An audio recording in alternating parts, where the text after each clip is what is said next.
Telecom as a industry has focused a lot on functional as well as non-functional with equal weightage, right? Unlike other pure IT applications from a historical background, right? So when we talk about deploying a switch or a telecom network equipment gear, it actually comes with a high availability.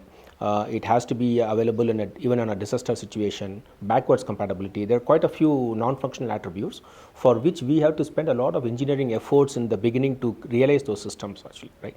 But now with the adoption of concepts which are borrowed from IT, for example, virtualization, cloud platforms, we are getting added actually benefits, microservices and containers. All these technologies are helping us actually to realize the products fairly faster with a shorter life cycle, because you can actually focus on small modules and get them modeled as a microservices, and n number of microservices will be fitting into a chain of gears which are operating correctly, and they must fit correctly and operate, right?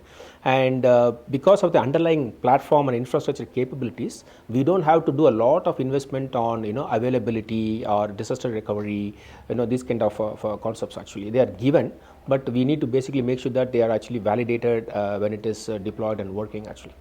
So essentially we will talk about containerization is a specific functionality that I intend to build. For example, authorizing a service based on a credit, like a prepaid, for example, right? I'm supposed to respond back very fast, right? But in a early erstwhile monolithic applications, I need to have this functionality. In addition to that, I need to be ready to fail over to a high availability server. I need to be able to do logging and tracing. Quite a lot of functions were packed. The more and more functions I pack into a monolithic application, it was having an impact on the latencies. I had to continuously engineer these things.